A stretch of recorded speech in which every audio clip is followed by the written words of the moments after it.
Devocional bíblico Jesus is Life para hoy. Capítulo 29 del libro de Segunda de Crónicas. Manos a la obra. En el primer mes del primer año de su reinado, Ezequías reabrió las puertas del templo del Señor y las reparó. Convocó a los sacerdotes y a los levitas a encontrarse con él, en el atrio al oriente del templo. Les dijo: Levitas, escúchenme, purifíquense ustedes y purifiquen el templo del Señor, Dios de sus antepasados. Quiten del santuario todos los objetos contaminados. Hijos míos, no descuiden más sus responsabilidades. El Señor los ha elegido para que estén en su presencia, le sirvan, dirijan al pueblo en la adoración y presenten a él sus ofrendas. Tras el reinado nefasto de Acaz, la nación judía quedó al borde de la destrucción. Algunas naciones invasoras llevaron cautivo a una parte de la población y la espiritualidad del reino estaba por los suelos. En medio de ese caos, Ezequías, el hijo de Acaz, asumió el trono de Judá. El joven monarca ahora debía reconstruir el reino que su padre casi destruyó, con sus acciones perversas y sus malas decisiones al relacionarse con el rey de Asiria, en vez de haber buscado la reconciliación con el eterno Creador a través de su arrepentimiento.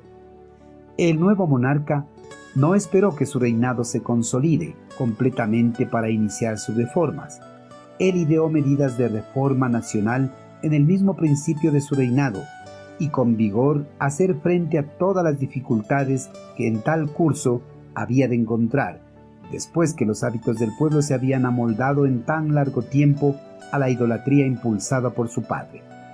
Las personas, cuando asumen algún rol de liderazgo, esperan un cierto tiempo para consolidarse en su cargo y luego aplicar sus estrategias de trabajo.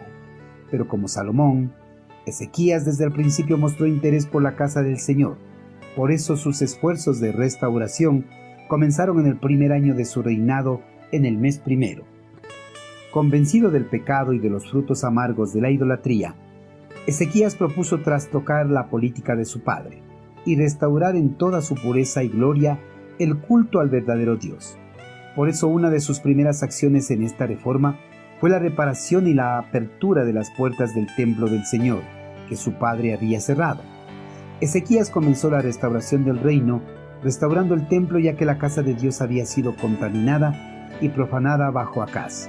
Con esa obra, Ezequías demostró que era un verdadero hijo de David, el que planeó el templo, y de Salomón, el que construyó el templo. A continuación, reunió a los ministros llamados del Señor, los sacerdotes y los levitas. Estaba determinado a encauzarlos en las filas de los fieles del Señor y a reclutarlos nuevamente para el servicio de los preciosos medios de gracia de Dios del Antiguo Testamento. Los sacerdotes, al igual que los levitas elegidos por el eterno Creador para servir en el templo, no habían podido cumplir sus deberes sacerdotales y de servicio por un largo tiempo debido a la maldad de Acaz. Pero Ezequías los llamó otra vez al servicio y les recordó el llamamiento especial que habían recibido como trabajadores de tiempo completo, a quienes el Señor había llamado. Sin embargo, los dones de Dios y su llamado son irrevocables. En Romanos 11, versículo 29. A pesar de que los levitas y los sacerdotes no habían ejercido sus funciones un largo tiempo, todavía eran los servidores del Señor, escogidos para estar delante de Él, oficiando los sacrificios y los cultos de adoración. Queridos hermanos, desde el primer año de su reinado, el rey Ezequías se puso manos a la obra. Empezó a restaurar todo lo que su padre había deshecho en cuanto a la adoración del único Dios verdadero. Reabrió el templo de Jerusalén y reincorporó a los sacerdotes y levitas a sus labores ministeriales. Hermanos, al igual que el rey Ezequías, cuando asumamos algún cargo, sea secular o ministerial, debemos ponernos manos a la obra. Debemos actuar y tomar medidas para reestructurar algo que pueda estar mal.